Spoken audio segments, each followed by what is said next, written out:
The true story of the three little pigs.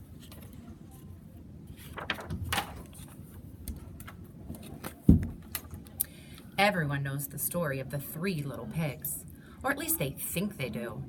But I'll let you in on a little secret. No one knows the real story because no one has ever heard my side of the story. I'm the wolf, Alexander T. Wolf. You can call me Al. I don't know how this whole big bad wolf thing got started, but it's all wrong. Maybe it's because of our diet. Hey, it's not my fault wolves eat cute little animals like bunnies and sheep and pigs. That's just the way we are. If cheeseburgers were cute, folks would probably think you were big and bad too. But, like I was saying, the whole big bad wolf thing is all wrong. This is the real story, and it's about a sneeze and a cup of sugar. This is the real story. Way back in Once Upon a Time, I was making a birthday cake for my dear old sweet granny. I had a terrible sneezing cold, and I ran out of sugar. So I walked down the street to ask my neighbor for a cup of sugar. Now this neighbor was a pig, and he wasn't too bright either. He had built his whole house out of straw. Can you believe it? I mean, who in the right mind builds a house out of straw? So of course, the minute I knocked on the door, it fell right in. I didn't want to just walk into someone else's house, so I called, little pig, are you in? No answer. I was just about to go home without the cup of sugar from my dear old granny's birthday cake. That's when my nose started to itch. I felt a sneeze coming on. Well, I huffed, and I snuffed, and I sneezed a great sneeze. And you know what?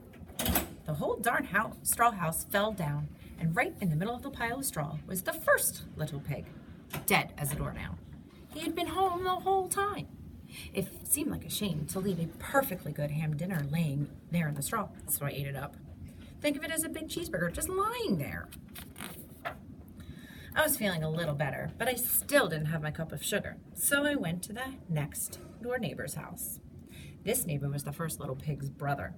He was a little smarter, but not much.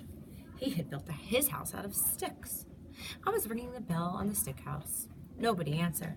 I called, Mr. Pig, are you in? And he yelled back, go away, wolf, you can't come in. I'm shaving the hairs on my chinny chin chin. I had just grabbed the doorknob when I felt another sneeze coming on. I huffed and I snuffed, and I tried to cover my mouth, but I sneezed a great sneeze. And you're not going to believe it, but this guy's house fell down just like his brother's. And when the dust cleared, there was the second little pig, dead as a doornail. Wolf's honor. Now, you know that food will spoil if you just leave it out in the open. So I did the only thing there was to do. I ate dinner again. Think of it as a second helping. I was getting awfully full, but my cold was feeling a little better. And I still didn't have that cup of sugar for my dear old granny's birthday cake.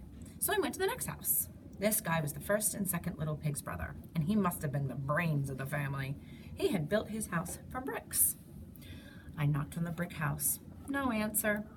Mr. Pig, are you in? And do you know what that rude little porker answered? Get out of here, wolf. Don't bother me again. Talk about impolite. He probably had a whole sack full of sugar, and he wouldn't give me even one little cup for my dear sweet old granny's birthday cake. What a pig. I was just about to go home and maybe make a nice birthday card instead of a cake when I felt my cold coming on.